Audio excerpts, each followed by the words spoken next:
Hey, good morning and welcome to part two of our professionalism webinar series. Today's session, Professionalism and Presence in Nursing, is going to focus on how we can navigate professionalism in a hashtag era. So Suzanne and I, again, just really want to start by saying we're really thrilled with the amount of people who have registered for today's session. And we, again, have a really great mix of LPNs, RNs, and nurse managers who've joined us today. So thank you again for taking the time out of your busy days for joining us and talking about this very important topic. And if any of you who are on the line today missed part one of this presentation, you can certainly view it at any time from our webpage at anblpn.ca and just look under the tab webinars. So all of our webinars are recorded. So if there's anybody who was not able to join today that you think would be interested or would benefit from listening to this, you can certainly direct them to our website and we'll have it uploaded hopefully by the end of day today. So the increased use of social media and technology, it certainly had an impact on the way that we work, on the way that we communicate with each other, the way that we share information with each other, and that in turn has had a direct impact on our professionalism. Unfortunately, the impact it's had on our professionalism has often been a negative one, and it's an area where we've definitely seen an increase in complaints and disciplines occurring. And as I said in our first presentation, this of course is not just a nursing issue. It's really become an issue across society as a whole, and we see professionalism either declining or at times it's being completely abandoned as well. So today's session is going to touch on different types of ethical issues, generational gaps in the workplace, the impact our work environment can have on our professionalism, how we can all be leaders in our workplace, and to promote professionalism. As well, there's going to be a discussion on what might be a new concept to some of you, but it's known as the hidden curriculum that exists in schools and workplaces and how that impacts our professionalism. And for me, the hidden curriculum is really quite fascinating and I get excited when I talk about it. And I know that when we get to that slide, you're all going to be able to relate to this and you're all going to have your own examples of how maybe this has affected you in your career as well. So my name's Kathy Arsenault. I am the practice consultant for the Association of New Brunswick Licensed Practical Nurses, and I'm going to be co-presenting on this topic today. For those of you who could not join us last time for part one, I again have the pleasure of welcoming my colleague and co-presenter for today's session, Suzanne Priest, who also co-authored the written guideline with me. So Suzanne is a registered nurse who's been practicing nursing for over 24 years. She attained her master's in nursing at UNB in the nurse practitioner thesis stream of the program. And Suzanne has a varied background, having worked in acute care, she's worked in regulation, and she's now currently the on-track and standards coordinator for Horizon Health in Region 3.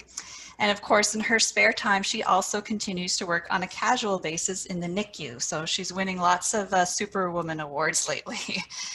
So Suzanne's going to be starting the presentation today. So I'm going to pass the presentation over to her now. And I thank you again for joining us today, Suzanne. Thank you very much, Kathy. I always chuckle because she makes me sound like a superhero, but if you talk to my family, you might get a different story. So I want to start my section of the presentation by pretending that we are contractors and the professional house we are building has a basement or a foundation in ethics. And you know, or if you own a home or have been a part of an apartment maybe that had issues, if there's cracks in the foundation, then there's issues for the entire house. And so just like if we have cracks in our ethics and our integrity and our professionalism, then our career or our profession as a whole is at risk. And so that's the analogy I wanted to make today for those of us who are visual learners. So in other words, the code of ethics is at the foundation of everything we do as licensed registered nurses, nurse practitioners, LPNs. And when we go to the workplace, we are either meeting our code of ethics or we're not. The slide today shows content under the definition side, the left-hand side, from the Canadian Nurses Association, which is otherwise referred to as the CNA.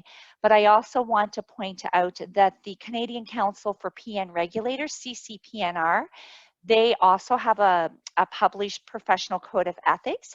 And in the document that Kathy and I co-created, The Importance of Professionalism and Presence in Nursing, on page 1 of that document, which is found on the AMBLPN website, we have a diagram that brings out statements to sort of entrench this concept of professionalism in our entry-level competencies, our codes of ethics, and our standards for practice.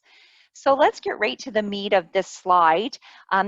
What I was just saying to Kathy before the presentation started, when you think of the word ethics, it's something that kind of you either become bored at the thought or it kind of scares you. And so that's why I feel we need to talk about it and show how it is a part of who we are in our practice, and that it's not often talked about, but it is still one of those cornerstones. So the first definition says that ethics is moral practice. It's our beliefs and our standards. So in other words, on the reality side, the right-hand side, this is where we are just not professing that we're ethical, but that we're actually walking the walk. And in the first webinar, Kathy and I shared the concept of professionalism being both a noun and a verb. And the same applies for being ethical. It's not something that you can just put on for 8 to 12 hours when you're going into the workplace and then take off. It requires us to do our job and to act and sometimes react in a professional manner. So it is both a sense of being, it is a way of being, but it's also action. And so throughout this presentation, I would like for us to stop and reflect as we are listening. What do you bring to your practice and to your team at work? Are you a positive influence when it comes to ethics and integrity and professionalism? And does professionalism and integrity show in how you interact with patients as well? The second bullet is ethical courage. And CNA describes this as standing firm on a moral principle or making decisions in the face of fear or threat. And this means standing up in layman's terms for what's right, no matter the cost. And this is a tough one. It's a tough concept because it takes a lot of strength. And at times, it is a week-long or perhaps a month-long event in which you just don't address something and it instantly gets better, but that it's a progression of steps. So for example, if someone does not respect your profession or belittles what you bring as an RN or an LPN or a nurse practitioner to the healthcare team, that situation is probably not going to disappear overnight. It will take time to educate, to stand up, to show what your scope of practice actually entails. So that ethical courage is something that most of us struggle with because it often does mean advocating and it often does mean taking a risk. Ethical disengagement, for me, this is the most difficult one because this is disregarding ethics to the point of becoming cruel. It means justifying actions or having a sense of entitlement even when you know the situation is wrong. Ethical disengagement is very serious because the risk eventually leads to healthcare team harm and in the end, harm to or potential harm to the patients that we serve. And some examples of that, because you might not have ever had a conversation about what does it mean to be ethically disengaged, I wanted to bring some real life examples. So for example, refusing to learn how to do new skills because you are either irked or annoyed that this is now being placed on you as yet another thing to do or another role, or perhaps you think, I'm not paid enough to do this. So I'm just going to refuse to do it until I'm absolutely made to. Another example would be refusing to give proper care to someone because they are annoying to you. They're an annoying patient, or maybe their family's annoying. So you know, if you were to stop and reflect today, that you truly do not provide the same level of nursing care to that individual. So that would be someone who is ethically disengaging. Because this presentation is to include the hashtag era, from a social media perspective, being ethically disengaged might look like someone who is posting negative comments about someone, or they're wording it in a way that those who are familiar with the situation know exactly what they're talking about and who they're targeting. So it's a form of cyberbullying. The last bullet is ethical distress, and I am quite certain that all of us have experienced this, and that is that feeling of discomfort, that yucky feeling when you know the right thing to do and you know that something is wrong right now, but you don't do an action, you don't advocate, or you don't disengage to the point that you are making the right decision to say this is wrong. An example of this would be, and I'm sure you have experienced this because I know that I have throughout my career, that you witness unprofessional conduct by one of your colleagues towards another team member, or in some instances towards a patient, depending on where you work. And you literally know it's wrong, but you either do nothing or it bothers you so much that you get up and leave the room or go make yourself busy doing something, but yet you do nothing. And in you is that sense of ethical distress in that this isn't right, but I'm scared to do anything about it.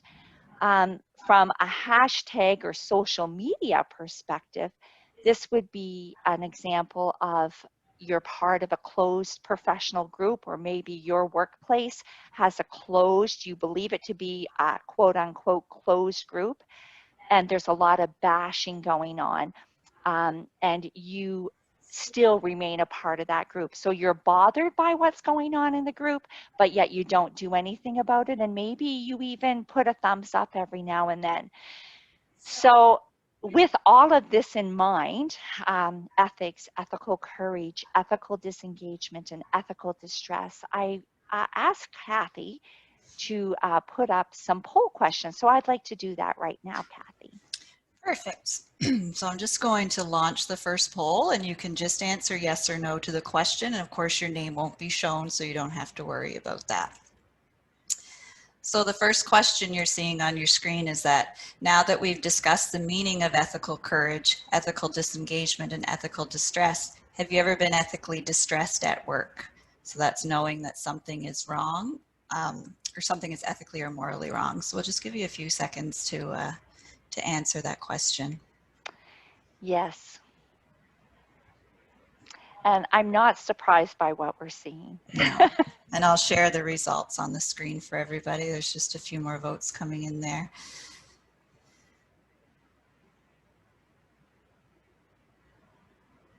Okay. Just 5 more seconds if you want to answer there. Perfect.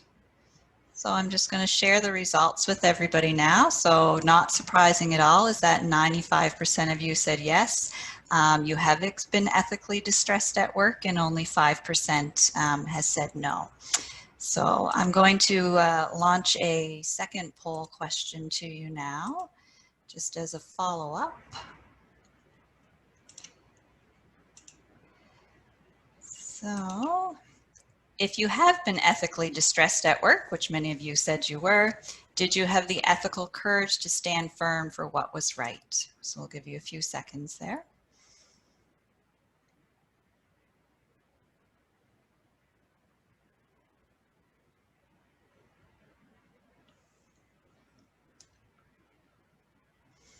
I'm finding That's this. impressive. Yeah, I was going to say I'm not totally surprised by this. This is a tough one, but a little bit of impressed as well. So we'll share those results with you as well.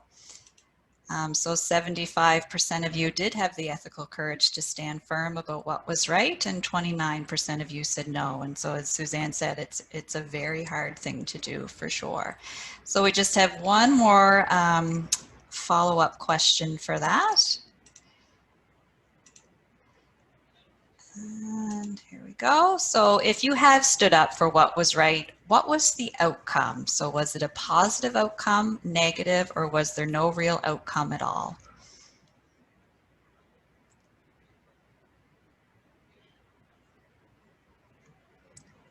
I'll just give you a few seconds to answer that. It's a tight race so far.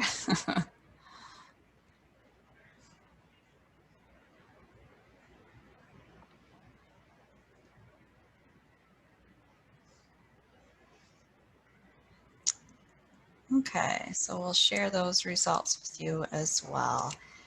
So 35% of you said there was a positive outcome, 17% of you said there was a negative outcome, and unfortunately 54% of you said there was no real outcome at all.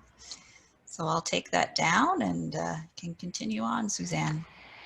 So thank you, Kathy, and thank you for everybody that took part. I wanted to pause and take the time to do that today because quite often what you will hear people say is that they do not advocate or they do not stand up because they feel that either there will be a negative outcome or it won't make a difference anyway. And so that's the reason why I wanted to see if what I have heard and what the literature says resonates with you.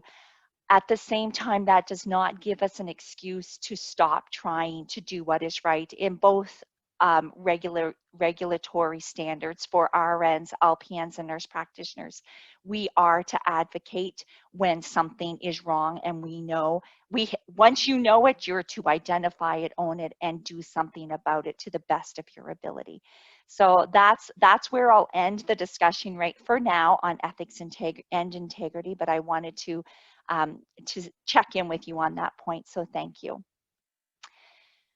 I finished our last slide just before the poll with the reference to social media, and this was on purpose. It was my lead into discussing how communication styles, social media, and technology is impacting our professional presence. But right up front, I do want to say that I believe in some areas of practice, technology can be very beneficial and it's very successful. The pandemic has shown how, being innovative with healthcare has been key to cutting down on the cases of the pandemic or the exposure risk. So when used appropriately and with professional purpose, technology absolutely has a place in nursing. But on the other spectrum, we cannot deny that communication styles have changed in technology. And it has created a new societal norm in how we communicate with each other. And there is certainly a difference in how we communicate based on our age and on our generation. There is definitely more emphasis on emailing, instant messaging, texting, and this, of course, results in a society and generations who are not used to making eye contact, because there is definitely less eye contact when we're using technology than there was before, when we were using rotary phones and landlines and paper pagers and beepers and then interfacing face to face. So to share a funny story, but also to drive home my point, I not too long ago went to a university campus to guest lecture. And being the extrovert that I am, I have a habit of looking complete strangers in the eye and smiling, or heaven forbid, actually speaking to them, saying hello. And so on this particular day, I walked through this very large room on a university campus where there were human bodies present, but no eyes to engage with. So to just, that was like, oh my goodness, look at this. So I sat down and I purposely waited to see if anybody would engage with me. And as you can imagine, there was nothing, no eyes to make contact with. People were in groups or they were all alone staring at a screen. And this is a new societal norm. And we as healthcare providers, we are part of this society. And so we are impacted by this, whether we think we are or we're not, we absolutely are. So therefore, excuse me, I believe we must reflect on our communication habits, including the body language of making eye contact and how we use technology in the workplace. We need to own our faults if we have them. If we have developed some bad habits about looking at the screen and instead of people, we need to identify that and work to correct that. So an example would be if you are constantly looking at a screen when someone that you're working with is trying to talk to you or trying to discuss something, or if you are in a meeting and you are constantly, instead of focusing on the speaker, looking at your screen. That has the potential to create a negative reaction in those around you. And if you're doing that in the patient care setting, it can actually give a negative connotation to the therapeutic nurse-client relationship. So I wanted to share a couple of examples because I find as nurses we really relate to, you might say, oh, well, Suzanne, whatever, like let me communicate how I want to. But if you let this go, it can reach a point of being extremely unprofessional and actually causing patient harm. So I am aware of a situation a couple of years ago in which there was a report or a complaint made that a nursing professional was texting while emptying catheter bags. You might think that that is not even believable, but it was actually a reported event. So think of that contamination risk. So addicted and so into communicating and texting that they were texting and emptying catheter bags. Another example was a professional giving an intramuscular injection in the acute care setting while having a personal conversation on her cell phone. So this nurse was preparing to give an IM injection.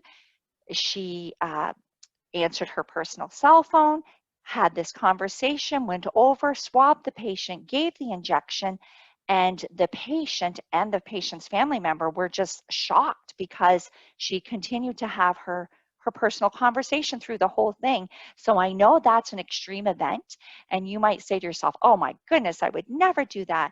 Well, we all have different values and norms when it comes to what we think is acceptable and not acceptable use of technology. And if we do not reflect on that and get it under control, we can reach those levels of unprofessionalism that can cause harm.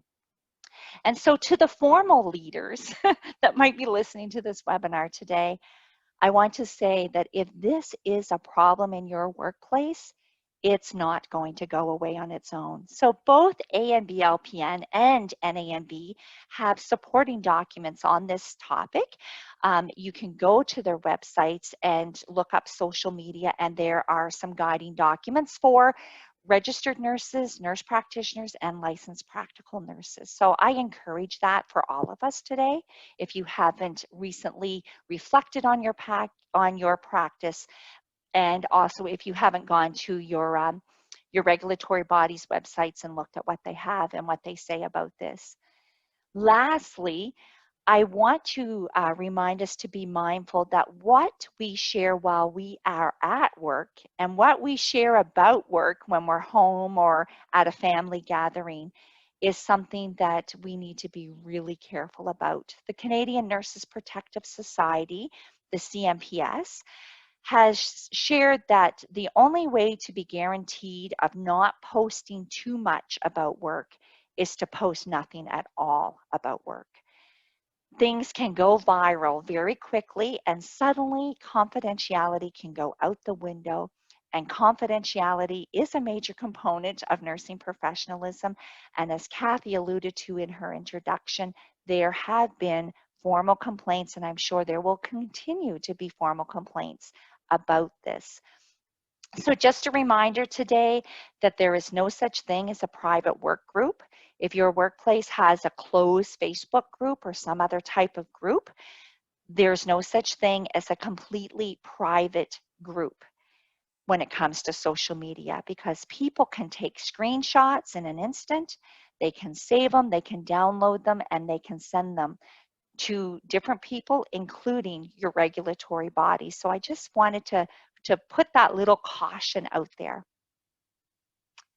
So the competent nursing professional. Let's talk about competency, because a lot of people do not like the concept of CCP. So don't shut me off right now. Don't disengage. I just want to talk about this briefly, because competency is an aspect of professionalism, and so is continuous learning. And as registered professionals, it is important that we remain competent. With all of the advances in technology, continuous learning is so important, more than ever before, because we have a population of people who are coming to us engaged in learning. Some people go off on, not good sites, but then there's some people that will go to bona fide reputable sites. They will inform themselves and their family members, and they are expecting us to at least know what they know and even more. So this is a very important reason on why we have to continuously keep up to date on what is happening in our healthcare world. And this leads to CCP. There are many reasons why we are expected to reflect on our nursing practice at least once a year, and to demonstrate how we are continuing to learn. And in the literature, continuous learning is identified as a component of professionalism and as a component of better healthcare. I wanted to share with everyone today that CCP is a regulatory requirement across Canada. So it's not just a New Brunswick nursing expectation, and also that it is not just within healthcare. There are many professions that require proof of continuous learning on an annual basis with their membership. So I wanted to share that. And to lighten the mood a little bit, if you're thinking, well, yeah, I make sure I'm current in my learning, I wanted us to pretend something. Let's pretend that we are going to get a marvelous makeover, and we're looking for someone to cut and color our hair. Are you going to feel more comfortable with someone who hasn't learned anything since they graduated in 1988, even if they were at the top of their class? Or are you going to want to go to someone who's going to cut and color your hair and make you this fabulous new person who has continued to stay up to date on best practices, new products, new techniques, what is best to do and what is not the best thing to do? What person would you choose to do your marvelous makeover? And that is just something I wanted you to think about today. I am a plain Jane, and if you know me, you know I don't do a lot with my hair as far as dyeing and curling and so on, but I know even myself would want that competent person to touch my hair. So the final bullet on this slide is situational judgment, and we discuss this in our document, The Importance of Professionalism and Presence in Nursing, because situational judgment is so important. It refers to the ability to judge circumstances and react in the most appropriate way. So basically, this means that we not only need to have knowledge and skills to do our job, but we also need to have the ability to critically think, to use common sense, to look at the situation and then react professionally. Even the challenging situations, we need to stop, pause, and think, okay, in this situation, what is the best way to respond? During the last presentation, I did share an example, and I'd like to share it again, that one time in my career, I determined that based on the population that I was serving, I needed to dress plainly and appear as humble as possible when reaching out to provide my nursing care. I really believe that I would have shut down and not been as an effective nurse as I was if I would have showed up to work in brand name clothing and a lot of jewelry and you know, being perceived or at risk of being perceived as thinking that I was better than them. In New Brunswick, depending on where you work, you may have to wear scrubs or you may be expected to dress in street clothes. Either way, try to be cognizant of what your workplace policy is, if there is one. And just remember that wherever you're going, that how you look is going to be perceived and you are going to be judged as being professional or not based on that. So that was just a little reminder. My last slide, and I believe this is so important because the practice environment is pivotal in supporting nursing presence and professionalism. And so we're going to discuss leadership and collaboration, workplace culture, and task-oriented nursing versus the art and science of nursing. So, as I said, practice environments are pivotal in supporting professionalism. And the literature shows that an ideal management approach model values positive and professional attitudes, recognizes hard work and dedication, so shares the praise, gives positive feedback when it is due, just doesn't call the staff together when it's a negative situation, but also, you know, pulls the staff together to celebrate the positives. And this fosters an environment where employees will feel safe to bring up concerns because they know that their employer or their management team is engaged with them and that they will intervene when policy is not being met or unprofessionalism is taking place among staff. If staff feels heard and they feel that they are appreciated and that there is a trust between the leadership and the frontline staff, you will have a more professional environment. It does create a positive impact on the clients and their families as well, or the patients we serve. And to the employers and managers that may be listening today, I really believe that a trusting team, a team that feels heard, will be an inspiration for employees to do their best.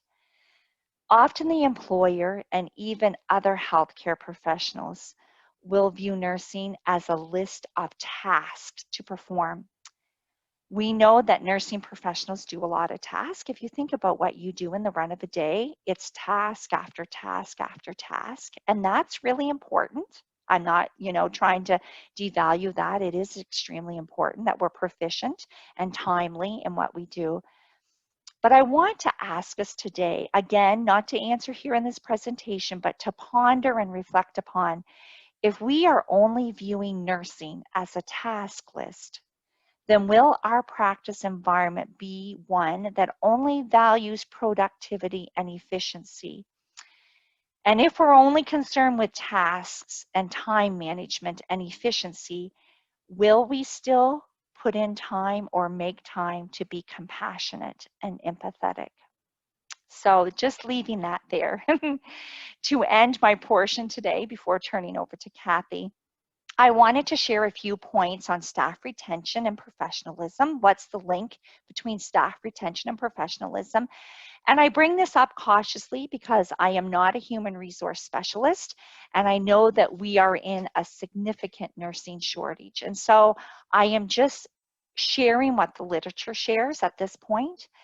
Research has shown that nursing professionals value a workplace that affords them the opportunity to practice to their full scope while working both autonomously and in collaboration with others. So yes, we want to be independent practitioners. We want to work to our full scope, but no one wants to feel unsafe or like they're the lone ranger in this sea of sick people needing our help. And I say that because to be overwhelmed and to work short-staffed is serious, but when you are the care provider and you have these humans in front of you and you know that the care you provide is going to have an impact on their health outcome, that can be a daunting feeling. And so nursing professionals really value that there's teamwork and that they have the ability to work to their full scope, but that they're not left alone. And so I believe it is so important now more than ever before that we as a nursing team and as a management team, that we collaborate, that we are familiar with each other's roles, with our competency levels, with our scopes of practice, and that we work together to collaborate for the benefit of the healthcare team, but also for the population that we're serving. And so this is where I end my section of the presentation today, and I thank you very much, and I'm now turning it over to Kathy. Perfect. Thank you, Suzanne. That was great. Lots to think about for sure. So in keeping with practice environments, it's really important to point out that although your nurse manager does kind of set the tone for your work environment, that does not mean that you don't have a role to play. And that's because true leadership is really more about influence in action, and it's not about your position or title. So I talked about this a lot if any of you had attended our leadership sessions that we were doing in pre-COVID times, is that there is a bit of a belief out there that in order for you to be a leader in nursing, you have to have that title of director of nursing or director of care or supervisor. But that really doesn't have anything to do with leadership, because leadership is about your actions and your influence that you can have on other people. And so there's opportunities for leadership in every nursing role, because leadership is about providing that exemplary care. It's about being collaborative with the healthcare team. It's being committed and competent in your practice.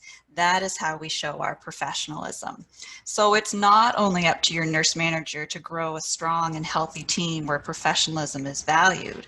You and your colleagues have a role to play as well. So in essence, I've said this a million times, we should all be striving to be the nursing professional that you would want to follow. And I really think we can probably all think of someone who we have looked up to as a nursing professional throughout our career, or maybe there's someone that you have tried to emulate. And so we can try and strive to be that for somebody else. And I can certainly still remember starting out as an LPN over 16 years ago, who that person was for me. And if any of you know her, and feel free to let her know I gave her a shout out. She's still working today. Her name was Terry Murphy Boudreau. And I remember being in awe of how well she related to her clients, of her knowledge base, of her work ethic. She was who I would have wanted as my nurse if I had been the patient, for sure. And because we all have those stories, I think it's important to remember that others are always watching and listening to us, whether we realize it or not. So whether it's a student that maybe is watching us as they're doing, job shadowing and things, if it's a patient that we have, if it's a new graduate that's come on the floor. So we should always be mindful of that and make sure that we're modeling our professionalism, because I'm sure Terry didn't know that I was just, so impressed with it, or with her, I should say, in her practice. So we never know who's watching us. And as Suzanne said, as having myself just wrapped up the CCP audits, I can tell you that I am really sad and surprised to say that nursing is really suffering from that lack of professionalism, lack of accountability, and that personal leadership. So, Suzanne mentioned earlier that we are aware that CCP is not everybody's favorite thing to do, but it is a personal and professional obligation that all nursing professionals across Canada must adhere to. So when nurses are coming to us and saying things like, well, my employer doesn't give me education days, so I don't know what you expect me to do, you're really kind of missing the point. It is wonderful when our employers can offer those education days to us, but it's not solely up to your employer to arrange your education for you. And CCP doesn't have to be formalized training. It can be something as simple as watching this webinar. And we often hear from nursing professionals who ask us, well, if you just send it to my boss and then she can just do it for me. Again, this is about your personal and professional obligations, not your employers. So that's just a few examples of where we've seen kind of that lack of professionalism and accountability, which often sadly leads to some pretty unprofessional conversations that we've had with people. So if we think back to one of our first slides that Suzanne talked about with the different components of ethics, we can look at those a little bit deeper now. So we had stated that ethical courage was about standing up for what was right. And we had a poll question about that, of course. And so I think sometimes we need to stop and have a look at ourselves and really just ask the question, am I contributing to an unhealthy work environment? And you might not even realize that you are. So you want to think, are you supporting other nursing professionals? Are you teetering towards acting in an abusive way towards your colleagues, your regulatory body, your manager? And again, we can look at that social media piece as a place where people most often take to the airways, and that's where they go to talk negatively about their employer, about regulation, about their colleagues. And if you are seeing your colleagues doing this, which I'm sure many of you are, do you have that ethical courage to stand up and tell them that that's wrong and that that is unprofessional? We also talked about ethical disengagement, and that was when we're justifying your actions when you know that they're wrong. So there's been this long saying in nursing that nurses eat their young, and this is a form of ethical disengagement. You know that that is wrong. We know that that's not how we would have wanted to be treated as a new team member or as a new graduate, but yet we see it happen day after day. And there's been different theories as to why that occurs, and it's often been suggested that nurses sometimes attack one another out of feeling frustrated or feeling powerless. But nursing also has a long history of hierarchy as well that contributes to that. So if you are seeing that happen in your workplace, you need to try and find that ethical courage to stand up against that kind of unprofessional behavior. And I think this lashing out at each other, it's really relatable not only as a new graduate or a new employee, but also when we're seeing nursing professionals who maybe make a job change or they advance in their career. For whatever reason, when a nursing professional leaves that floor nursing or that direct care, it's often other nurses that start to shun them. And when we start hearing statements like, oh, well, what do they know? Sitting up there in their ivory towers, you're just sitting behind a desk all day. They have no idea what it's like. And I know I've experienced that from a colleague whom I had considered a friend. And after only 1 year of being in a new position, I was suddenly accused of being out of touch and having no idea what it was like. And so I really think it's important for us to be aware that professionalism does include supporting our colleagues in all areas of nursing. So whether it's somebody that's working in research, education, policy, or that direct patient care, all areas of nursing are important, and one is not any better than the other. And we should really be supportive of all those different domains of nursing. So this brings us to the hidden curriculum that I've been alluding to and I just get really excited about. So I bring out my nursing nerd in me with this, or my research nerd. This might be a new term, as I said, for a lot of people, but as we talk about it, I know that you're going to relate to it, and I know that you're going to have a lot of your own examples that maybe you'll share when we're done the presentation. So if we were to just define hidden curriculum, it's the product of values, cultures, and attitudes that are being taught without anyone intending to. So basically, it's what happens when students or new graduates learn concepts as a result of the work environment that they're in. So if you're an instructor on the line today, it's really important for you to be aware that as soon as a student enters their nursing program, they're starting to receive that hidden curriculum based on the social interactions that they're having with you as their educator or with their peers. So what you're teaching directly to your students does not have the biggest impact on them. It is what they observe you doing that has the biggest impact on them. And so to put it kind of in simple terms, actions speak louder than words. Students are going to repeat what you do and not what you say. And I came across this just recently. I was like, there it is again. And I was talking to a current student, and they were talking about what they were doing in the lab. And she then said, oh yeah, she was teaching us how to do this certain procedure. And then she said, but you're never going to do it that way when you get out there. And I just wanted to scream, there it is, that's the hidden curriculum. So in one breath, you're teaching that best practice to your student. And in the next breath, you're saying, but you're never going to do it that way when you get out there. That's hidden curriculum right there. And this is what happens in the workplace when we see new graduates or we see new staff members come on board. And as a new employee, you know, you could be starting off with the best of intentions, you're following best practice, you're doing everything right to the letter, and then suddenly someone comes up to you and says, no one does it like that here. Or they're saying, wow, look at you, you sure like charting, look at you go. Or maybe they're saying things to you like, well, you know, you're gonna be here all day if you're gonna check those meds 3 times every time you give one.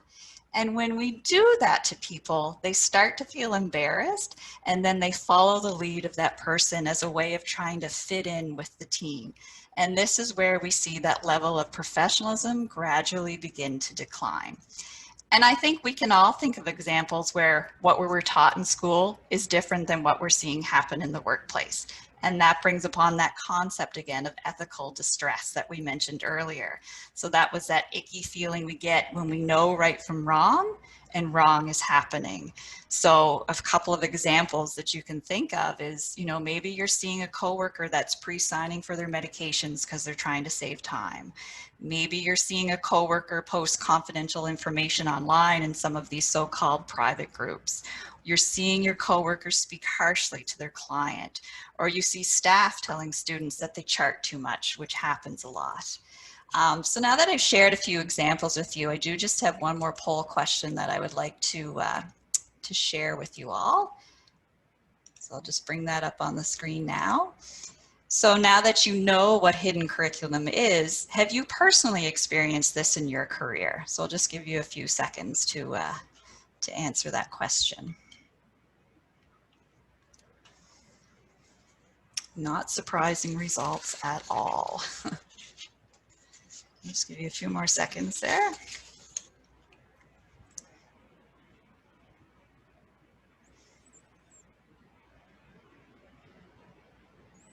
Okay, so I'll share those results with you. So of course, 97% of you said yes, you have experienced that hidden curriculum, and only 3% of you said no, that you have not. So I'm just going to take that down off the screen for you now. So all of this is really just a stark reminder that once a new graduate enters the workforce, their professionalism is either going to be further developed or it's going to be abandoned as a result of that workplace culture and that hidden curriculum that exists. So if you're a manager on the line today, it's really important that you make smart choices about whom is going to be preceptoring or orientating your new staff members. So managers should really pause and ask themselves, are you just picking a body because you need somebody, or are you taking the time to choose someone whom you wish you had a dozen of?